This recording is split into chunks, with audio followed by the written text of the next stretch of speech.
జగన్మోహన్ రెడ్డి గారు ఒకప్పుడు ముఖ్యమంత్రిగా ఉన్నవారు. అలాంటిది ఇప్పుడు తాజాగా మీడియా అంతా లిక్కర్ మాఫియా మీద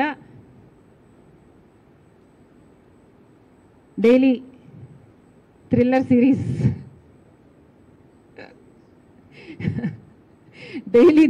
సిరీస్ నడుపుతోంది. దాంతో వైసీపీ వాళ్ళకు భయం పుట్టుతుంది.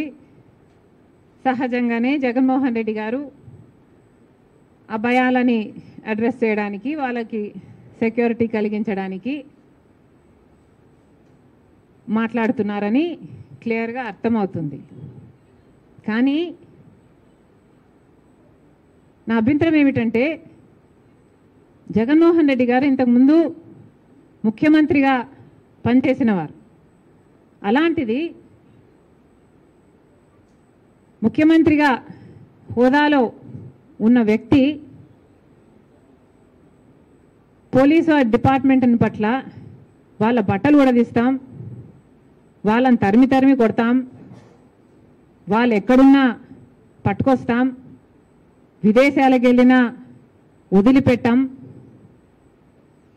లాంటి మాటలు ఒక మాజీ ముఖ్యమంత్రి గారు మాట్లాడడం అస్సలు బాగలేదు. ముఖ్యమంత్రిగా ఉన్న రోజుల్లో మీరు పోలీసు వ్యవస్థని ఎలా వాడుకున్నారో జనాలు మర్చిపోలేదు. రఘురామరాజు గారైతే మర్చిపోలేరు. కాదంబరి జైత్వాల్ లాంటి వాళ్ళు కూడా, వాళ్ళ పేరెంట్స్ కూడా మీ ఐఏఎస్ ఆఫీసర్లను, ఐపీఎస్ ఆఫీసర్లను పంపించి 40 రోజులు వాళ్ళని కిడ్నాప్ చేసినట్టు తెచ్చి 40 రోజులు వాళ్ళని కారణంగా బంధించి ఉంచారు. అలా వాడుకున్న మీరు పోలీసు వ్యవస్థ గురించి, పోలీసుల గురించి ఇంత తక్కువ చేసి మాట్లాడడం ముఖ్యమంత్రి స్థాయిలో ఉన్న వాళ్ళకి తగదని నా పర్సనల్ ఒపీనియన్. అసలు లిక్కర్ మాఫియా జరిగింది అని మీ మీద ఆరోపణలు ఉన్నాయి. మరి అలాంటప్పుడు ముఖ్యమంత్రిగా మీరు ఎలా వ్యవహరించాలి? రాజశేఖర్ రెడ్డి గారు అయితే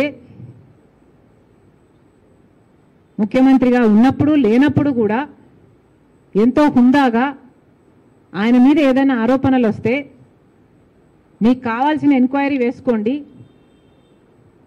even on the floor of the house I remember నాన్నగారికి చెప్పారు, రాజశేఖర్ రెడ్డి గారు అన్నారు, మీకు కావాల్సిన ఎంక్వైరీ మీరు వేసుకోండి, సిబిఐ ఎంక్వైరీ వేసుకోండి, నా తప్పు ఉంటే నన్ను ఉరి తీయండి అని కూడా అన్నాడు రాజశేఖర్ రెడ్డి గారు.